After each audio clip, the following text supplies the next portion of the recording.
Bueno, primero dar la bienvenida a todas y todos.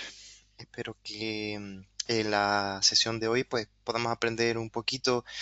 Yo he aprendido preparándola, así que yo creo que será beneficioso para todos y todas, ¿vale? Em, Como ha comentado Ana, vamos a hablar sobre la gestión de la doble importancia relativa dentro del marco de las normas europeas de sostenibilidad. En este caso hablaremos de la norma NEIS 1, ¿vale? Más que dar un repaso de la propia norma, ¿vale? Vamos a dar un repaso de metodológicamente cómo se puede llevar a cabo la doble importancia relativa o el análisis de la doble materialidad, ¿vale? Que se ha llamado tradicionalmente, pero en algún momento, pues alguien a la hora de traducirlo al español, pues no sé si se bebió algo, no sé, pero algo pasó que cambió el nombre, ¿vale? Vamos a ver una introducción sobre el contexto y un poquito sobre las NEIS y otros modelos, requisitos de cumplimiento, también hablando sobre estos temas y luego ya vamos a ir al detalle sobre, que será el grueso de la, de la información sobre un poco el ciclo de vida o explicar un poquito qué es esto de la doble importancia relativa o cómo le podríamos dar enfoque, ¿vale? En cuanto a la introducción, bueno, yo siempre que hablo de cualquier tema, siempre trato de partir por la concienciación, ¿no? Sabemos que un punto importante, pues, es estar dentro de una convicción, porque la convicción lleva a cabo un fortalecimiento de los pilares como persona y como organización, de manera que somos capaces de poder hacer las cosas con una mayor intensidad, ¿no? No simplemente hacerlas por hacer o porque hay un cumplimiento o saber, no es que hay una norma, unos locos que digan, vamos a hacer estas normas. Normalmente la normativa o la legislación viene acorde con las expectativas y necesidades de la ciudadanía, ¿no? Entonces esto surge, ya llevamos bastante tiempo, con respecto a como 50 y tantos años, 53 años, en el cual surgió este anuncio más técnico. Como sabéis, muchas veces las ideas se sostienen o durante, de hecho, sobre todo a partir del siglo XX, pues las teorías se fundamentan siempre con un aspecto de científico, como ciencia. De hecho, hoy día sigue estando esa percepción, ¿no? De que las cosas para que cambien los hechos filosóficos o los pensamientos pues tienen que estar soportados por una base científica o que aparezca que sea científica, ¿vale? Entonces, aquí en este caso, pues en este artículo de los límites del crecimiento muchas veces se especifica como una puesta en marcha de lo que viene a cabo los temas de el ecologismo o la sostenibilidad o podamos verlo como podamos considerarlo, ¿vale?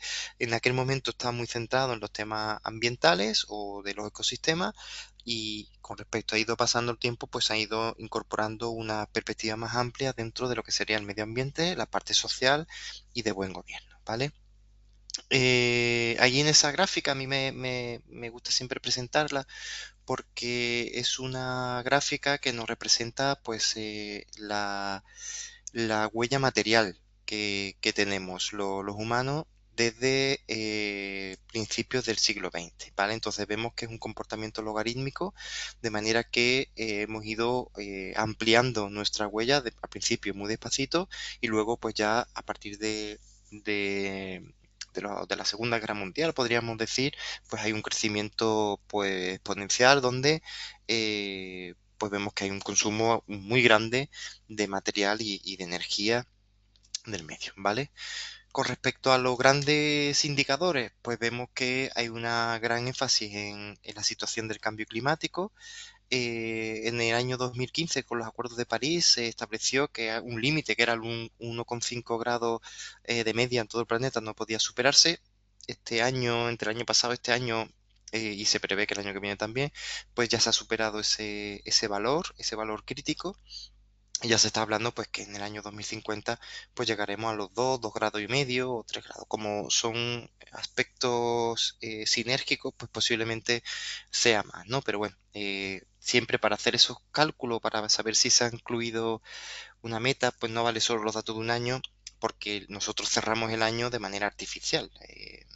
Nosotros, pues en principio decimos pues de enero a diciembre, pero el planeta no considera esos ciclos tal como nosotros, ¿vale? En cuanto a la biodiversidad, pues también vemos que se ha ido perdiendo una gran cantidad de especies, ¿vale? En este caso, pues de especies polinizadoras o bioindicadores que consideran cuál es el comportamiento de los ecosistemas. En este caso, pues estamos hablando de los polinizadores, ya que pues gran parte de la economía de muchos países pues depende de esta propia de esta propia eh, eh, biodiversidad, ¿no? De estos agentes externos naturales que son los que llevan a cabo pues temas de polinizadores, ¿no? No solo tema de polinizadores, sino también hay algunos que depredan posibles plagas, etcétera, ¿no? Yo recuerdo pues hace muchos años cuando participaba en investigaciones, pues que íbamos pues los distintos cultivos pues con nuestras mangas entomológicas pues recopilando bichos en el campo y ver un poco las distintas especies que había en función del propio tratamiento que se le daba al propio cultivo, ¿vale? Pues entonces ahí se va viendo como poco a poco pues el número de bichos, por así decir, de insectos. Estos artrópodos pues se están ampliando en muchos casos, pero hacia especies más no deseadas, por así decir, y se van perdiendo otras que sí son deseadas, como por ejemplo las mariposas, que suelen ser muy sensibles a cambios de temperatura, etcétera, ¿vale? Con respecto al hambre en el mundo, pues esto está muy relacionado con el cambio climático y con el punto anterior, pues también hay una gran cantidad de países donde hay hambre y hay hambrunas, ¿no? Más que hambre, porque hambre puede ser un hecho estructural de la sociedad, pero puede ser que haya hambrunas simplemente por elementos externos, ¿no?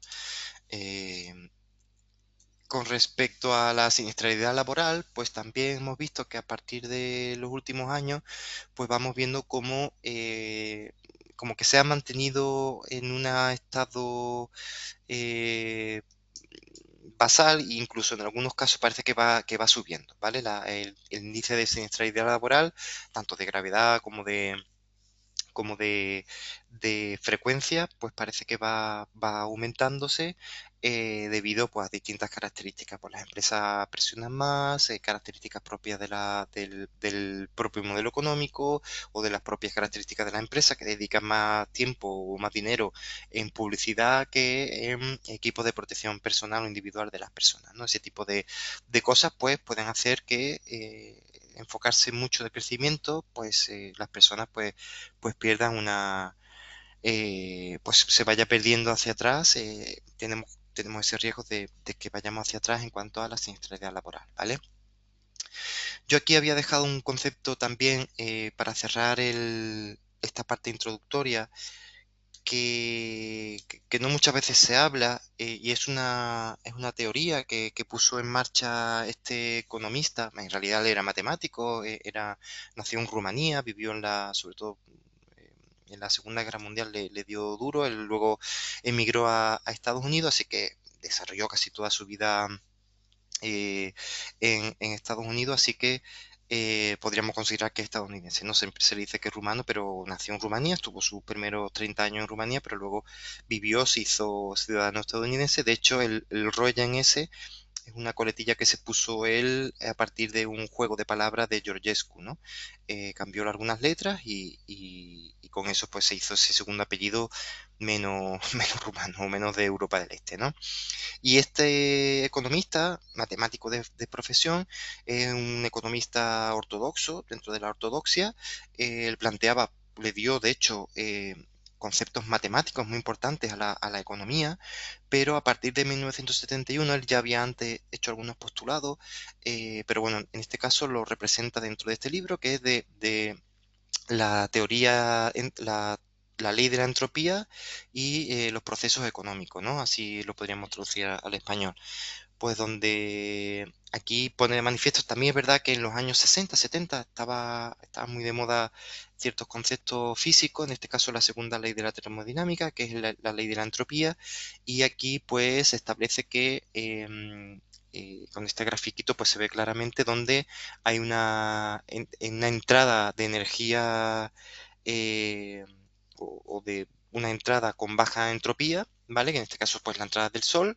Hay una serie de energía con baja entropía que se encuentra almacenada en la Tierra, ¿no? Pues en forma de combustibles fósiles, pero no solo de combustibles fósiles, sino también la propia madera o el carbón o lo propio el acero, cualquier materia, ¿vale? Cualquier materia o posible fuente de energía, pues se encuentra con un nivel de entropía bajo, pero cuando los humanos la consumimos, pues la dejamos con un nivel de entropía alto. Significa pues que se van degradando tanto los niveles energéticos como los materiales y eso no se vuelve a recuperar, ¿vale? Hay una ley física donde no existe una capacidad de recuperar ciertas cosas. Entonces, además de vivir en un universo finito, como es la Tierra, pues vemos que si seguimos así, pues nos quedaremos sin los recursos, ¿vale? Él empieza, o aquí se empieza, o algunos lo han denominado, pues que es un poco uno de los creadores de la bioeconomía o la economía ecológica, ¿vale? A partir de estos postulados, pues se pone manifiesto económicamente que el modelo económico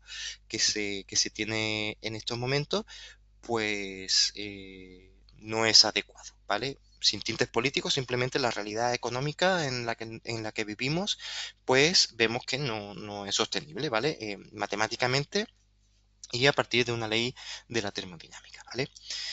Entonces, con este inicio o introductorio, pues partimos a entender un poquito qué es esto de los informes de sostenibilidad, ¿vale? Y ahí surge, a partir de la directiva europea, pues el tema de la, la, la necesidad u obligación de ciertas compañías, sobre todo aquellas que cotizan en bolsa, primero las más grandes, luego las más pequeñas, pues tienen que ir dando una serie de informes de sostenibilidad a la administración pública, pues mostrando dentro de los distintos focos de medio ambiente, social y buen gobierno qué es lo que están llevando a cabo. Esa estructura, bueno, parte ya, había ya los EMAs, ¿no? Aquí en Europa. Ya pedían que se hiciera algo así, una especie como de memoria. Después tendríamos las memorias de responsabilidad social, que al principio, pues desde el año 2008, 2009, 2010 se pusieron un poco de moda también en Europa. Y después los informes no financieros, pues por ejemplo la directiva 2013 y la directiva 2020, que también está relacionado con esa, ¿vale? En cuanto a los CSRS o los NEIs, pues los informes de sostenibilidad, pues en algunos casos pues, esto deriva, ¿no? De los informes no financieros. Pues como vemos en el año ya 2005, pues las grandes compañías pues tendrían que estar haciéndola. En el año 2026, pues otras compañías de más de 250 trabajadores y después las pymes que estén cotizadas, ¿no? 2028-2029. Esto está igual en cambio. Como sabéis, pues ha habido cambios en los gobiernos europeos y también viendo cambios en los propios gobiernos de los distintos países miembros y posiblemente esto vaya sufriendo algún cambio. A lo mejor se retrase un poco o se amplíe el número de los trabajadores o la parte económica, etcétera, ¿no? Y como decía, es importante tener en cuenta que estos informes de sostenibilidad se estructuran en base a conceptos ESG, ¿no? De medio ambiente, social y gobernanza, donde tenemos que tener en cuenta estrategia de cambio climático, biodiversidad, eficiencia del agua, eficiencia energética, huella de carbono y también elementos de los sistemas de gestión ambiental. En cuanto a social, pues diversidad e inclusión, salud y bienestar de los colaboradores, de trabajadores, derechos humanos, desarrollo de la cadena de valor y resiliencia social.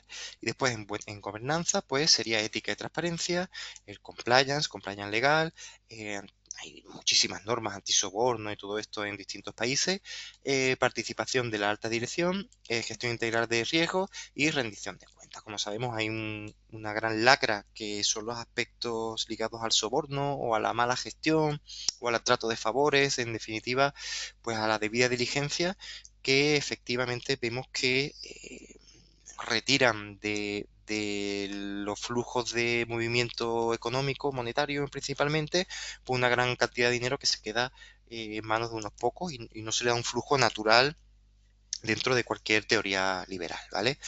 Eh, requisitos de cumplimiento, pues aquí viene un poco la estructura de las normas europeas sobre sostenibilidad, ¿vale? Hoy vamos a hablar sobre todo de la NEIS 1 y por eso voy a pasar muy rapidito de aquí, pero que sepáis que que se tiene que basar luego, este análisis también se tiene que beber un poquito de las otras, pues sería sobre las NEIS sobre cambio climático, contaminación, recursos, etcétera. En lo otro se despliega, pues sobre todo temas de indicadores y cosas que tendríamos que tener en cuenta para estos informes, ¿vale? Pero en la NEIS 1 es donde se hace eh, una definición de los distintos requisitos generales. Aquí se habla de la doble materialidad, el enfoque a la importancia de la debida diligencia y el enfoque de importancia a la cadena de valor. Lo vamos a ver solo la parte de doble materialidad, aunque es verdad que hablan de debida diligencia y cadena de valor para considerar algunos aspectos ligados, por un lado, a los impactos financieros en cuanto a la debida diligencia, pero también yo creo que en cuanto a los distintos impactos de la cadena de valor, que también podría afectar, ¿no? A esa parte, ¿no? De la doble materialidad. Y vemos que siempre pues, hay una dualidad de organización, entorno social ambiental. Esto es un poco lo que se trata de ver con esta doble materialidad. Por un lado, cómo me afecta el entorno social y ambiental a mi organización, ¿vale? En cuanto a los impactos, riesgos y oportunidades que pueden surgir de ahí, y después en cuanto a la organización, cómo impacto dentro de ese entorno social y ambiental que como vemos es un sistema pues cerrado, ¿vale? Los estados de sostenibilidad y reporte, bueno, información general, información ambiental, información social, información sobre gobernanza. Eso es un poco lo que constituye los distintas cosas que se van a presentar en el reporte, ¿vale? No voy a ir un poquito más rápido. Como decía un poco también la propia estrategia, la propia estructura, si conocen GRI, pues se parece, porque están trabajando conjuntamente, sobre todo el EFRAG, pues hace referencia también al GRI. Yo creo que poco a poco iremos a modelos más muy similares unos de otros, pues para que no tengamos que hacer cosas distintas cuando realmente son cosas similares, ¿no? O se persigue los mismos objetivos, ¿vale? Bueno, aquí un poco de la NACE 2, un poco cómo se habla de las distintas estrategias, la cadena de valor, aguas arriba y aguas abajo, pues eso es importante considerarlo. Por eso la he metido un poquito aquí. Cuando estamos haciendo el análisis de doble materialidad, lo voy a llamar análisis de doble materialidad, porque eso de importancia relativa, no sé qué, me parece un error, esa denominación, ¿vale?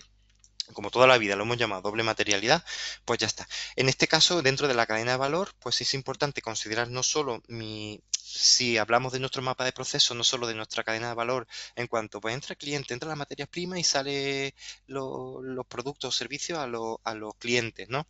No, o sea, los proveedores y materia prima y sale a los clientes y sale el servicio o el producto. Pues en principio tenemos que considerar también los aspectos de quiénes son mis proveedores y de dónde viene la materia prima, y después mis clientes, qué es lo que hacen con mis productos o cómo mis servicios pueden llegar a ejecutar ciertos tipos de problemáticas más allá del propio hecho en sí de cuando yo lo realizo, ¿vale? En cuanto a la gestión de impacto, pues igual hay que considerar los impactos y los distintos elementos que puedo llegar a tener, sobre todo temas de materialidad financiera, es decir, cómo los riesgos climáticos, los riesgos de adquisición de materiales o de energía, fuentes energéticas, y todo esto nos va a impactar a nosotros financieramente y después nosotros cómo impactamos pues todos estos elementos, ¿vale? Siempre es un poco la misma dinámica. Nosotros lo denominamos como impactos o materialidad outside, inside, ¿vale? De manera que pues, outside pues, sería la materialidad financiera y perdón, al revés, la outside inside pues sería la materialidad financiera y la inside outside pues sería el impacto que yo genero sobre mi medio ambiente, ¿vale? Si conocemos metodología de evaluación de impacto, pues eso básicamente es lo que se ha hecho toda la vida, ¿vale? Y después, bueno, un poco tener en cuenta seguimiento de KPI. Voy a entrar ya en detalle de lo que sería la parte de un modelo de la doble importancia relativa o doble materialidad, ¿vale? El análisis de doble materialidad es un proceso, no deja de ser un proceso, así que deberíamos de tener nuestro procedimiento, nuestro proceso definido, igual nuestra ficha de proceso, nuestro procedimiento, nuestros instructivos en el caso de tenerlo, y debería estar documentado dentro de nuestro sistema de gestión. Pues eso sí, se debería ser lo ideal, ¿vale? Tenemos que tener en cuenta una serie de puntos clave, pues que la declaración de sostenibilidad en las NEIs debe incluir información pertinente y fiel. Esto es muy importante porque luego lo van a verificar. No solo el dato final, decir, oye, ¿cómo has hecho? Oh, mira qué bonito, qué gráficas tan bonitas, qué perfecto, sino de dónde sale ese dato, cuál es el proceso que has hecho, porque esto supone una gestión donde la organización debe dedicar tiempo. ¿Vale? Para hacer esta actividad. En muchos casos se subcontrata, pero lo ideal es que la propia organización haga una reflexión interna, ¿vale? Y se apoye también con elementos externos, ¿no? Tiene en cuenta toda la cadena de valor, habla también de las partes interesadas o los grupos de interés. eh, las NEIs no imponen un proceso como tal, es decir, mira, pues esto es lo que tenéis que hacer, hay guías para poder llevarlo a cabo, pero siempre cumpliendo con estas premisas, pues se puede llevar a cabo de la manera que uno considere, ¿vale? Como decía, las partes interesadas es muy importante, el rigor y lo que dice la comunidad científica o los expertos, pues también, o expertas, también es muy importante considerarla, ¿vale? Y los riesgos y oportunidades materiales para las empresas se derivan generalmente de impactos o de las dependencias de otros factores de riesgo. Esto quiere decir que ya se existen análisis de riesgo financiero, análisis de riesgo de seguridad y salud ocupacional, aspectos ambientales, impacto ambiental. Entonces, no obviar todo eso y debería haber un consenso. Todo eso debería estar trabajándose. Entonces, esto del informe de sostenibilidad debe de orientar y aprovechar todo lo que hay de la propia organización. Un poco la idea es esa, que la organización, una vez que empiece con este proceso, pues vaya cambiando su propia estructura y su forma de conceptuar los distintos actividades, ¿vale? Como decía, el enfoque de la doble materialidad, pues por un lado tenemos la materialidad de impacto, que esta sería la de inside outside, o sea, la de dentro de la empresa hacia afuera. Después tendríamos la materialidad financiera, que sería pues de fuera hacia adentro, outside inside. Y después tendríamos pues eh, algunos elementos o materialidad desde ambas perspectivas. Luego se cruzan y tendríamos pues ya finalmente cuáles son mis temas materiales, pues para poder definir y hacer todos los elementos de mediciones, cálculos, iniciativas, estrategias, etcétera, ¿vale? Entonces, la propia evaluación de la materialidad y del negocio, pues debería estar interrelacionada, ¿vale? Como decimos, está todo, esto ya se hace, el análisis de contexto, pues se hace, la identificación de riesgos y oportunidades, pues se hace, pues todo esto debería estar bien orientado. Lo que pasa es que, bueno, hay una forma de poder llevarse a cabo, ¿vale? Para nosotros, un poco resumiendo una posible metodología, pues sería resumido en estas cajitas de aquí, ¿vale? Para la materialidad o el análisis de fuera hacia adentro, ¿vale? Pues tendríamos que tener en cuenta un análisis del entorno, ¿vale? Y en este análisis del entorno, pues serían las organizaciones como están sujetas a un entorno, pues tendríamos que llevar a cabo este análisis. ¿Cómo hacer este análisis? Pues podríamos partir, por ejemplo, de un pestal, ¿vale? Podríamos partir de un análisis de microentorno con 5 fuerzas de Porter. Y estos dos elementos pues me va a dar también información para hacer un análisis DAFO, ¿vale? Siempre pues considerando los distintos temas y factores ambientales, ¿no? que podemos tener. Luego Zara nos enseñará un ejemplo ya con los propios datos, ¿vale? Entonces tendremos la información para los distintos datos financieros. La escucha de los grupos de interés, pues también hay distintas metodologías para esto es la necesidad de expectativa de parte interesada, ¿no? Pues primero identificar las partes interesadas y luego la importancia de cada grupo de interés. Pues no todos tienen el mismo peso, no todo lo que diga eh, cualquier grupo de interés vale lo mismo. Entonces aquí pues tendremos que tener una metodología para decir, mira, pues el poder de decisión de este grupo es más importante que este, y estratégicamente este grupo es más importante para nosotros, pues los clasificamos.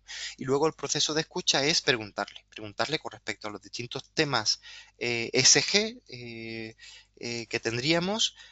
Pues hacerle esas distintas preguntas. Oye, ¿cómo es importante para ti el cambio climático? ¿Cómo es importante para ti eh, los ecosistemas terrestres, los ecosistemas marinos, etcétera? ¿No? Ese tipo de preguntas, pues ellos van haciendo una clasificación con respecto a impacto financiero o características financieras que como ellos lo consideran, ¿no?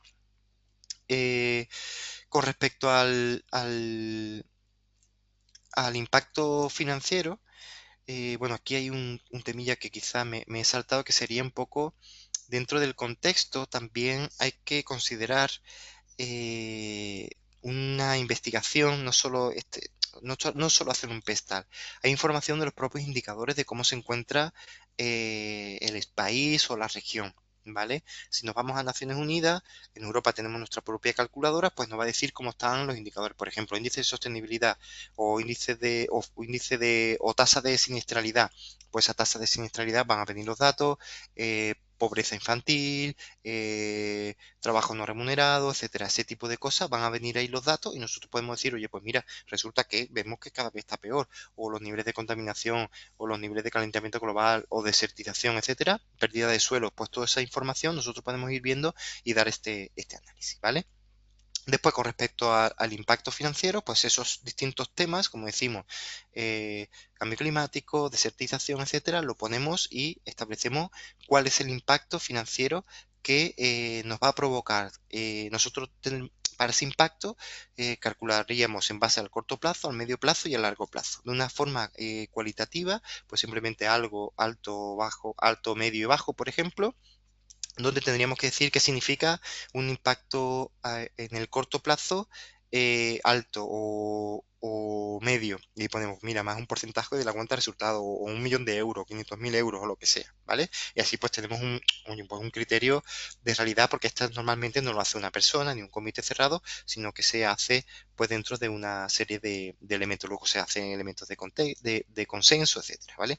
Y después pues tendríamos el tema de la probabilidad o frecuencia que pueda suceder este impacto, ¿no? Que me afecte ese impacto o se pueda materializar ese impacto económico. En cuanto a con estas tres variables, pues nosotros ya podemos construir lo que serían nuestros temas materiales o temas relevantes de fuera hacia adentro, ¿vale? Con respecto al análisis de la cadena de valor, claro, ya tenemos una parte, un lado de mi matriz de doble materialidad, ya la tenemos. En este caso, lo siguiente o el siguiente apartado que tendríamos que ver, pues sería trabajar en mi cadena de valor. ¿Y qué supone mi cadena de valor? Pues son actividades, son su proceso que podríamos ir identificando, ¿vale? Dentro de esta cadena de valor, pues evidentemente lo ideal sería utilizar la información que viene en el mapa de proceso. Nuestro mapa de proceso debería considerar las distintas actividades críticas. Hay actividades críticas, por ejemplo, cuando hacemos continuidad de negocio, pues las actividades críticas de la continuidad de negocio, pues deberían de ser de alguna manera críticas aquí también para nuestro análisis. No olvidemos que este análisis pues también podría estar dentro del contexto de GRC, ¿no? Dentro de la continuidad de negocio, ¿no? Básicamente no nos podría impactar. Pero bueno, una vez que identificamos nuestras distintas actividades, otro valor que también se tiene en cuenta dentro de las actividades, pues si hemos hecho una evaluación de impacto ambiental preactividad, durante la puesta en marcha y post-actividad, pues también pues tendríamos ahí un conjunto de actividades que podríamos utilizar y de hecho deberíamos de utilizar, ¿vale? Y a partir de ahí pues ya tendremos nuestro listado de actividades. Luego esas actividades las tenemos que ir cruzando con los distintos temas ESG, ¿vale? Donde vamos a poder establecer una puntuación del signo, de la gravedad y la probabilidad. Hay veces que también queremos insertar un texto del evento o el incidente que provoca el impacto, ¿no? Pues, por ejemplo, eh, pues, eh, pues consumo de combustibles fósiles, pues, por ejemplo, pues sería un impacto que estamos considerando hacia una serie de actividades. Más de una actividad va a impactar a un impacto, luego eso va a la actividad y una actividad puede estar asociada a más de un tema material, ¿vale? Hay una dupla, ¿no? Se crea una especie de dupla de actividad tema SG donde podemos, pues el impacto es el que tiene el valor de la significancia, el impacto puede ser positivo o negativo, podemos establecer la gravedad o la probabilidad. Llamémoslo impacto, llamémoslo riesgo, llamémoslo oportunidades, lo típico que se hace en los sistemas de gestión, ¿vale? Pues ahí ya lo vamos insertando y vamos considerando si el signo, positivo o negativo, la gravedad y la probabilidad, ¿vale? La gravedad también, pues muy alta, baja, media, etcétera, y la probabilidad, pues también le podemos dar un rango de frecuencia. Entonces, esta identificación de los impactos, riesgos y oportunidades van con respecto a la dupla actividad, tema material. Esa actividad, cómo impacta en un tema material y qué es lo que provoca, ¿vale? Ahí vamos a tener un valor cuantitativo, si le damos un valor 1 o -1 al signo. Si le damos a la gravedad pues, un rango de muy alto de 5, muy bajo un 1, pues tendríamos del 5 al 1, y después la probabilidad pues muy frecuente o poco frecuente, pues también del 5 al 1. Y ahí pues hacemos un cálculo matemático, puede ser un múltiplo, puede ser una suma, dependiendo de lo que se desee. Y ahí vamos a tener lo que serían los límites, ¿no? Los condicionantes, las condiciones del resultado, qué es lo que me va a decir si es material o es relativo o esto es relevante o no relevante, ¿vale? Otra forma de hacer este cálculo, pues podría ser utilizar, pues por ejemplo, si ya tendríamos un impacto ambiental, por ejemplo, con nuestras matrices de Leopold, si utilizamos matrices de Leopold, o por ejemplo en este caso yo esto lo he sacado de la metodología Vicente Conesa, que es un libro muy ocupado aquí una metodología muy ocupada aquí en España, que es una forma de cálculo semicualitativo o semicuantitativo, pues que también permite pues identificar eh, el impacto, ¿no? ¿Y cómo se hace? Pues con respecto a la naturaleza, la intensidad, la extensión, el momento, la persistencia, la reversibilidad, la sinergia, la acumulación, el efecto, la periodicidad y la recuperabilidad con respecto a los temas materiales, ¿vale? Tanto sociales, gobierno y ambientales, ¿vale? Y aquí pues tendríamos las distintas escalas que podríamos llegar a definir, y con esto pues se hace pues esa gran matriz. Aquí tendríamos los temas relevantes, los factores ambientales. Si cambiamos esta información de aquí y lo ponemos con respecto a nuestros temas materiales que salen de los Objetivos de Desarrollo Sostenible o que salen de los GRI o incluso los anexos que da la propia NEIS, pues nosotros podemos meter aquí esa información, ponemos aquí las distintas actividades, pues la extracción, y aquí vendrían los distintos elementos, construcción de cimientos y estructuras, pues aquí tendríamos otro elemento y aquí vamos viendo el impacto, ¿vale? Es una forma alternativa al clásico impacto por probabilidad o gravedad por probabilidad o gravedad frecuencia. Pues aquí hay un elemento más completo donde podríamos llevar a cabo esta actividad, ¿vale? Luego, pues tendríamos, pues ahí hemos identificado el riesgo de la propia actividad, pero como digo, el tema material sufre el impacto de varias actividades, pues entonces podríamos hacer el cálculo de la propia actividad, ¿vale? Porque si tengo varios más que de la propia actividad, del propio tema, ¿vale? El propio tema relevante, ¿cómo sabemos si es relevante dentro de, lo voy a volver a enseñar, dentro de esto? Y digo, yo qué sé, cómo esto es relevante, porque tiene muchos moderados, porque tiene la media, porque tiene una suma. Pues bueno, hay distintas metodologías. En este caso, por ejemplo, Vicente Conesa pues también propone pues que el factor de deterioro del medio con respecto a las distintas actividades, pues eso me va a decir si es un tema relevante o no, ¿vale? Luego aquí, pues en otra teoría, pues tú tendrías que tener tu plan de acciones correctoras o correctivas, como llamémoslo, o tus planes de contingencia, tus planes de mejoramiento, pues para mitigar estos impactos, ¿vale? Porque son los impactos de dentro hacia afuera. Y aquí pues ya tendríamos la otra parte de la pata, ¿vale? Al final tendríamos algo tal que así, donde tendríamos que los elementos de la materialidad financiera muy altos y los elementos de la materialidad de impacto muy altos, pues serían los que serían relevantes, y luego podríamos establecer como un rango de segundo nivel, pues los que tendríamos la materialidad del impacto y la materialidad financiera, ¿vale? En cuanto a la materialidad financiera y la materialidad de impacto, pues aquí decidimos cuáles serían los que queremos añadir, ¿vale? Los que sí o sí tendrían que ir estos de aquí y no podemos excluirlos, ¿vale? Dentro de las exclusiones de los NES y tal, lo que pasa es que esto va cambiando, ¿no? Pero en teoría el de cambio climático no lo podemos obviar, ¿vale? Sí o sí, tú no te puedes obviar y decir, no, el cambio climático a mí no me afecta. ¿Cómo no te va a afectar? No, yo no afecto nada al cambio climático. Mentira. Entonces, en ese caso, pues se dice que esa no la puedes obviar. Hay otras, pues por ejemplo, hambre en el mundo. Pucha, pues a lo mejor es más difícil interpretarlo directamente, posiblemente haya un efecto colateral nuestro, pero muy de manera circunstancial, ¿no? Entonces puede ser que se obvie ese tipo de parte o de normas, ¿vale?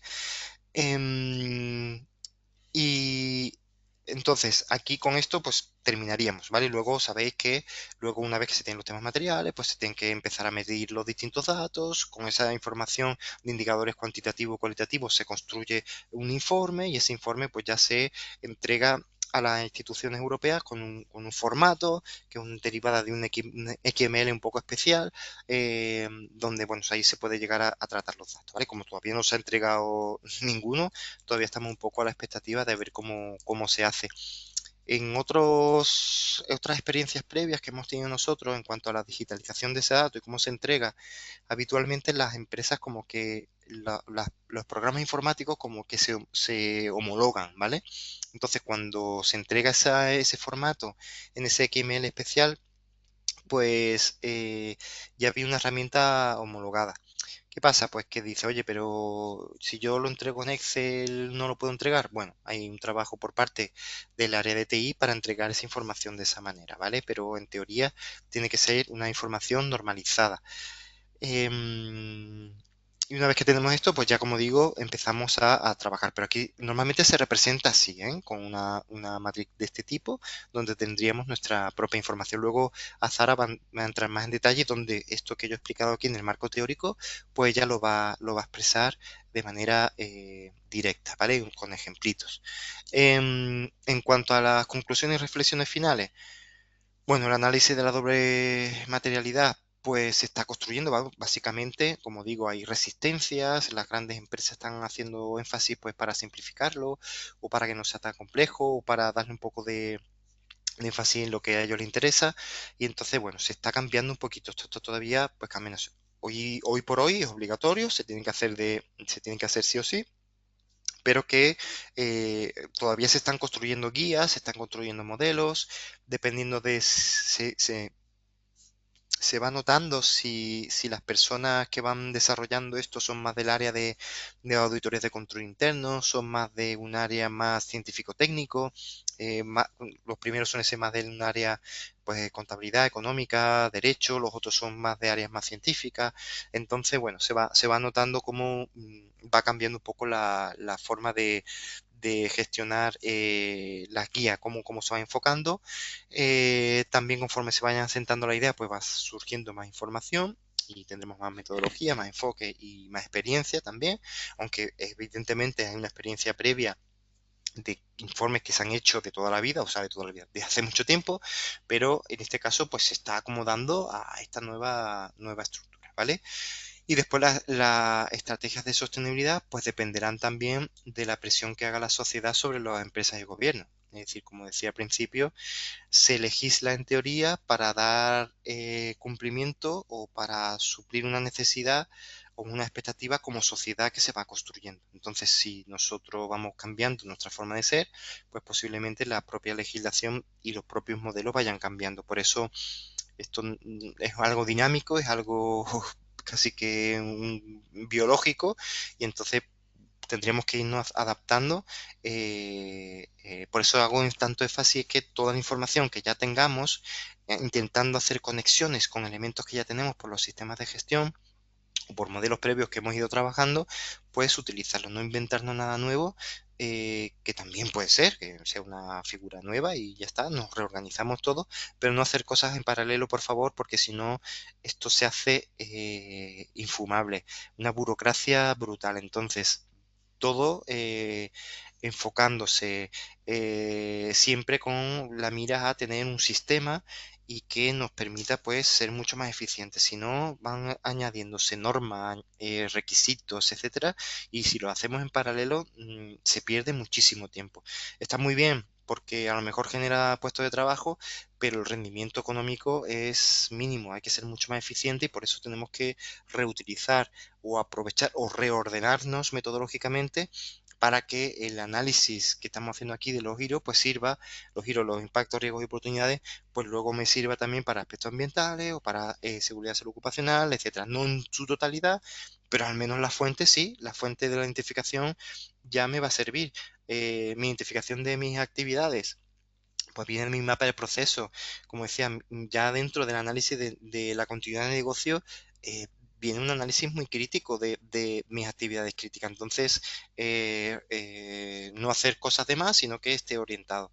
Por eso es importante que la figura del responsable de sostenibilidad tiene que ser una especie de facilitador que permita recopilar las cosas que ya se van haciendo, reorientarlas para este nuevo enfoque sostenible, porque este enfoque sostenible es un poco superior, ¿no? Luego está, pues, más el detalle de seguridad ocupacional, medio ambiente, seguridad de la información, temas de compliance, soborno, etcétera, ¿no? Ese tipo de normas. Entonces, eficiencia energética, huella de carbono, entonces todo esto debería estar como un marco de referencia, pues que